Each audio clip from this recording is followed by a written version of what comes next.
His mother reportedly in 2002 left him in the car when he was 2 for nearly 30 minutes on an 80-degree day. She was charged for that. He lived. And it's unclear whether that hot car incident left him with any physical or mental injuries. But they also add that police were called to this family's home 10 times in response to reports of domestic violence, in which the mother allegedly attacked the husband, one time with a screwdriver, one time hit him in the head with a shoe after he berated her looks. Physical disputes on and on between the mother and father, including one drunken altercation. Yeah, again, this is where the dad claimed she had hit him in the head with her shoe.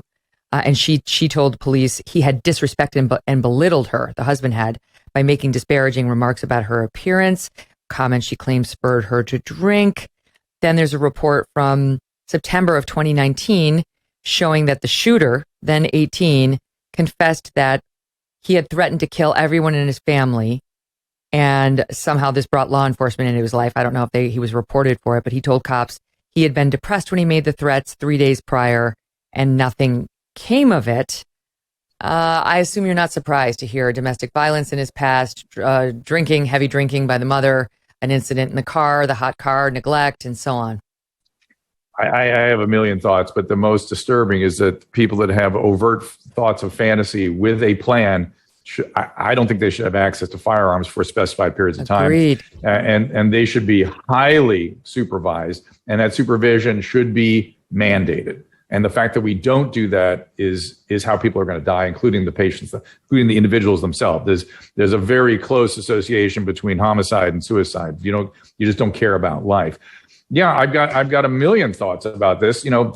When it comes to, I spent 35 years working in a psychiatric hospital. Even though I'm an internist, I worked in that setting for many years. And I would say, generally speaking, because we can argue all day about the mom had something going on and whether that was an inherited thing that the kid got. In general, I would say when it comes to mental health issues, about 60% is genetic and about 40% is environment. And usually the environment is necessary to sort of trigger the genetic potential. And only recently, in the last 15 years or so, has the medical community been talking about adverse childhood experiences. We finally came up with a study out of Kaiser in California that showed, guess what? If you have 3 or more adverse childhood experiences, your probability of measurable severe mental health consequences and physical health consequences go up dramatically. Well, what's an adverse childhood experience? Things that we're in denial about, frankly. A, divorce. B, a family member in law enforcement. C, a family member using drugs or alcohol. D, whether or not there's any domestic abuse, let alone domestic violence in the home. Abandonment, neglect. They're just and then you can get the more severe adverse childhood experiences, physical abuse, sexual abuse, these sorts of things. But it is not just those things. It's these other issues that we minimize. Oh, so dad spent a couple of years in jail. Oh, mom drank a little bit. Those are profoundly impactful on child development. I want to talk to you about this. I'm very interested. I totally agree with you that these people not only should not have access to guns, people who have identified as potential shooters, who have said, I want to kill my entire family, or as we saw in the Uvalde case, I want to kill everybody at my school. So we need a system that institutionalizes those young men. They're almost, I can't think of a situation in which it was anything other than a young man in the school setting. So how do we do that? Like, how could it work? Well, you're a lawyer, so I defer to the legal minds in this, but I would just say that let's look back at the Parkland kid. When that kid was in treatment, he got better. His violent fantasies went away. He didn't need access to guns, so the fact that those were restricted becomes moot. They should just be restricted. And whether they are reinstated, I guess, is up to the patient and the physician to determine that. And how we would then go about that is a very complex issue. Well, the gun issue, that can be up to the legislatures. And I feel like at some point, instead of this like random legislation that may or may not get to the actual shooters, we do need focused, how they call it focused protection on COVID, the Great Barrington. We need focused institutionalization for these people. But what about that? Like, how do we get them behind mental health facility bars? You know what I mean? Like, we can stop them from getting the guns. I do believe we can stop them from but how do we get them behind bars? I do a streaming show at 3 o'clock Pacific time every day, Tuesday, Wednesday, and Thursday. And I interviewed a psychiatrist from Great Britain. And they routinely refer people into treatment where they are residentially kept for months to years. And guess what?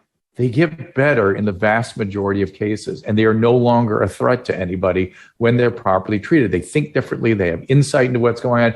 The brain heals extremely slowly. It takes a long time to recover from these things. And the ones that clearly are not recovering, they keep them in some sort of restricted care. In this country, we do not have adequate numbers of psychiatrists. We don't have adequate number of psychiatric beds. We don't have residential treatment in most states, and we don't allow the medical system to come in and help these people. In some situations, they have something called assisted outpatient treatment, AOT, where judges, when people get into legal problem, maybe too late already, but when they get into the system, the judges are able to refer them to mandated assisted outpatient treatment. And those people get better. So at least AOT, some sort of mandated care once you get into trouble. Then for those who are not yet in trouble, we need to have some ability to find motivational sources and family input to get them in. In California right now, back to the craziness in my state, when you families go to the state all the time, begging the state to allow them to have the ability to get their family member off the street and bring them home and give them a bed, of food, and a medical system that they're ready to provide for them. And they are told to get out of here, scram. Who do you think you are? They're living their best life. Who are you to say how they should live? Not understanding that when somebody is sick, the brain doesn't work right. And not even allow families to come in and help out, to me, is disgusting. If you're like me, you're growing more and more concerned about the future. The market is all over the place, and inflation is at its highest level in 40 years. Interest rates are skyrocketing. Market experts not only predict a recession, but they're using terms like economic hurricane and unprecedented. If you want to protect your future, call a precious metal dealer I trust, American Hartford Gold. They can show you how to protect your savings and retirement accounts by diversifying your portfolio with physical gold and silver. All it takes to get started is a short phone call, and they will have physical gold and silver delivered right to your door or inside your IRA or 401k. And they keep it simple. They are the highest rated firm in the country with an A+ rating from the Better Business Bureau and thousands of satisfied clients. And as an exclusive offer for my fans, if you call them right now, they're going to give you up to $1,500 of free silver and a free safe on qualifying orders. So don't wait. Call them now. Call 866-518-2955. That's 866-518-2955. Or text my name, Megyn, to 65532. Again, that's 866-518-2955. Or text Megyn to 65532. Hey, thanks so much for watching. If you like what you just saw, hit the subscribe button for more clips and full episodes.